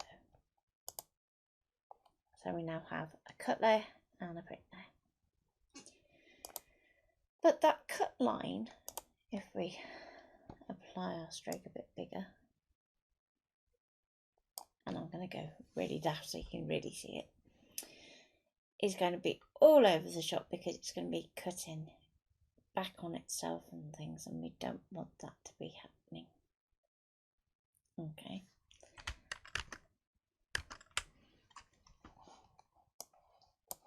So where do we go from here? Well, we want to start simplifying things a little. So let's work group by group, and then we're going to sort things out. If you're not sure at any point which group you're working in, if you just do your little visibility check, you're going to see which group you're working on, which is the with pride, which we don't need anymore because we're going to want that to stay as a shape. Now, that's a group within a group within a group. Double check at the top of the group that nothing else is disappearing, and we can just delete it. Okay, then we've got our fluffy cloud, and again we don't need that to be in a group, so we can go to our group section and ungroup and ungroup that one. So we've got our two cut lines for our fluffy clouds. Now we've got the same issue here but slightly different, where we've got our text inside, but because it's all one to make that effect work at the bottom, we actually need to do a little bit of work with the shape here. So all I'm going to do is I'm going to delete all these nodes inside, so make sure that nothing is selected, and then we're going to click and drag over the top and just press delete. Then we can work on these bits, and again we're just going to delete. So now we have that cut line. Up to our little rainbow section. I'm going to come back to the hearts text in a minute. And this is where our compound shape is. So we've got all these individual little shapes. But now what we actually need to do is apply that compound. So you've got two options. You can kind of convert it to curves, or you can release it. So release it is going to let you get access back to these again, and convert to curves is just going to turn that into a curve. And again, we can ungroup that unnecessary grouping just there. We can then click and drag over that a little bit slightly wrong, and that one's ready to go too. Finally, we have the my heart just here. And again, this is a group within a group within a group. So we're going to go and ungroup all, so that we just get our bare text there. We're going to zoom in a bit. Now for this bit, it really does depend on what you want to do with your design.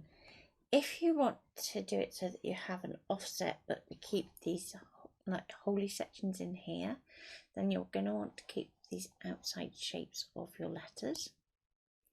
So all you really want to get rid of at this point is these little ovals in here.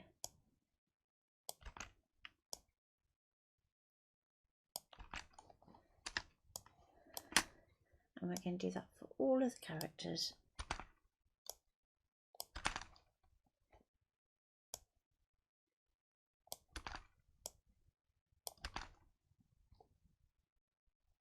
Now, centres of letters like the A and the R you might want to treat slightly differently. So, for instance, we're just going to decide which shape we want to keep for the centre of our R. So officially I think it's this one here that should be the centre of the R, but if we do an offset you're not going to kind of get that same look. So if you're keeping this centre of the A here, keep the bigger shape of the R there, and I think it's going to look a bit more like, maybe. Or if you're not certain that it's going to look good, take them out. Take them out, it won't hurt for those. Okay, so now we have all of our cut lines and we kind of need to weld them all together. So make sure that everything on here says either curve or cloud. As long as they do, that's fine. We're going to go to layer, if I can get room for my mouse, create compound. So it's going to take all of those shapes and add them together, and we can treat that the same way in a minute. But before we do, if there's anything that you think you could tweak in your compound which might make this process better, you can do that. But I'm happy with how that is there now. So let's convert that to curves and let's fix our issues. So again, using that node tool, just select the naughty nodes. We need to delete those out of the way. Now, if you have something like this where it's kicking out, generally it's because there's a handle that is misbehaving. So try and keep that handle on a straight. It's easier said than done sometimes because it's just trying to just snap onto itself. There we go. And we're going to draw that in. Same here, just see if there's anything that is a little bit awry. But I think when we come to do the offset, most of those will sort themselves out.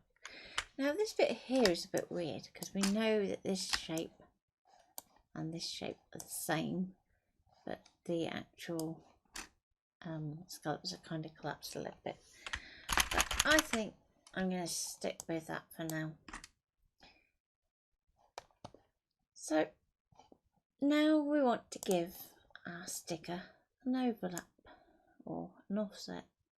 So I'm just going to offset out. And you can choose how much of an offset. So if you're going to scale this down, which you could potentially do so for these, take your offset out wider than you would originally plan on. But I think just there looks good. So we've got this little funny bit in here, and it's up to you if you keep that or not. But once you're happy, just bake appearance, and then we can fix any issues that have arisen from that. There does tend to be a few little ones that have gone a bit astray at some point. That's pretty much normal for the software. So don't be afraid to get in there and just sort it out how you want it. This edge here where we've got this little bit of a dip for this M, we can see it's done a bit of wobble. Now because as you offset something further and further, it's going to lose more and more of that detail. It can start to look like your blade just had a bit of a wobble instead of actually being intentionally like that. So just highlight those and just delete them and give it a nice straight edge. The same can be seen just here where we've got this rounded T meeting the point of this. So again, if you want to, I won't blame you if you just took out that one little notch of a node there, just to straighten that out, and it's just going to look neater. So that's looking pretty good. Little saggy, weird elements here have now sorted themselves out with that offset, so we're kind of done and ready to go. Now, let's say you get to this point where you think, actually, I don't like how this is working just on this edge here. I don't like the effect. You can always go back and just tweak it in here. So let's just go for that one. The other thing to make sure is if you're planning on scaling this at any point, either up or down, just make sure that you have scale with object ticked. So let's see if we can just tweak that angle a little bit.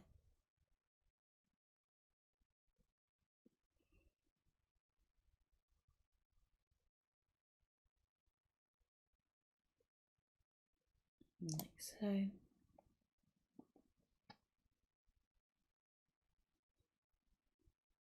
So now it looks like she's up in this kind of uplit horror movie style, but that's fine. And I can just lift that up slightly. There we go. And I'm quite happy with that. So long as it's somewhere on that central line, so that we're not getting kind of smudges out here, just make that look a little bit better. And I do like that. I think that is controller's job done. Now your pixel layers are going to scale automatically. Let's just check our effects layers are going to do the same. Okay. Now I'm going to select all of these print layers, and just in case I'm just going to tick scale with object. So what that does in stroke is it means that where we apply things like the pressure, they're going to scale with the object as we resize them. So next, let's say that we want to do a sheet of stickers. Let's make our lives a little easier. I'm just going to group these temporarily so that we can scale them to suit. And we can just click on a corner and just drag. No need to press shift because we've got it grouped. And we're going to have those shrink down. And we're good to go. I really like these. I know somebody who's going to want these. So here we can see the difference between having the stroke scaling and not scaling. So this outer cut line at the moment isn't scaling, which is why it looks really bold and black. But we can fix that really quickly. Just click on our cut group. And we're just going to take that. So nice thin line, like so. Okay, so we've sized our sticker, and let's say we want to do a sheet of multiple copies. So because we've done them as groups rather than layers, essentially what we then need to do is kind of divide them back out. So let's ungroup that for now. Keep these as cut and print groups. Now if you were just doing one, I won't bother doing this next step, but because we want to do a sheet, it's worth taking the extra time. So we're going to have a print layer, we're going to have a cut layer, and you can do a registration layer, which is going to help you line these up.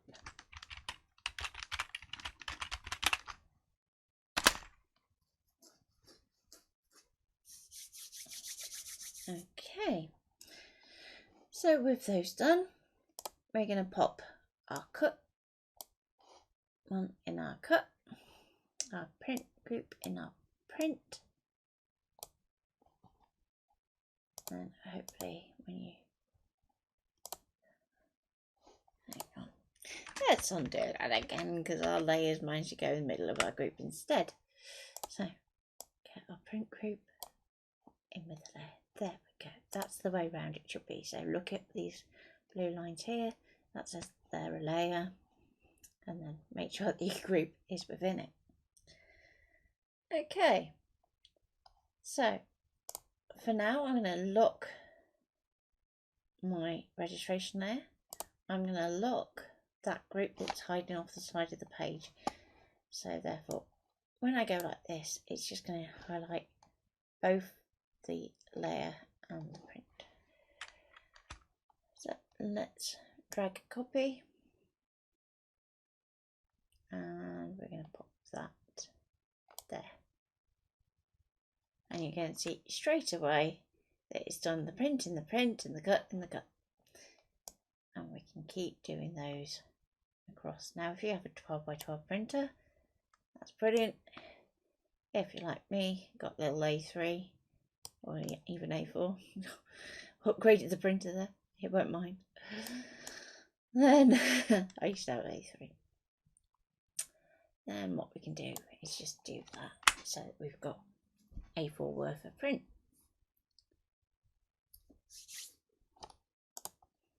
And there we go. And we can save that. Job done. And to export it, we can go to export as we might normally. But if we're going to export persona, we can actually do a bit more work. So this is the final persona of designer. So I'm going to just shrink these up. So we know we definitely don't want the group, so we can hide it. And we don't really want the print because we can print from Affinity. We don't need to take it to something else to print. So the only two layers that we're really interested in is however you've done your registration layer, whether that's squares, crosses, whatever. And your actual cut layer. You're going to go into here and we can say, right, okay, which mode are we going to use? And down the bottom I have my scan and cut setting. And then you can just export it as normal. So you can always rename presets and create presets if you need to. I haven't changed anything, so at the moment my preset is still saved. And then it's just a case of away it goes, and onwards to canvas if you're using a scan and cut, onwards to Silhouette Studio if you're using a silhouette, or onwards to your Cricut if you're using a Cricut. Now, if you're using other brands, so long as you can use an SVG file, you can use this exact same approach. So I hope you've enjoyed this, and I look forward to seeing your stickers. And don't be afraid to share them on the group. Do keep an eye out for when the workshop booking goes live, which is probably straight after this video, if I'm good. And we will be covering things like creating patterns for pattern papers. We will be looking at creating design decals, so things to actually create your patterns with. So let's say you want to do a floral pattern, it would be draw a flower, and we'll show you how to do that. Then we're going to also show you how to do die cuts, project cards, so things like scrapbooking systems, how you can actually design for those too. So we'll be covering quite a bit. So therefore it is a weekend workshop, and it is a paid workshop as well. So hence I'm saying the booking will be opening. It's going to be one of the first workshops featured on our new online store, which is plannercraft.co.uk.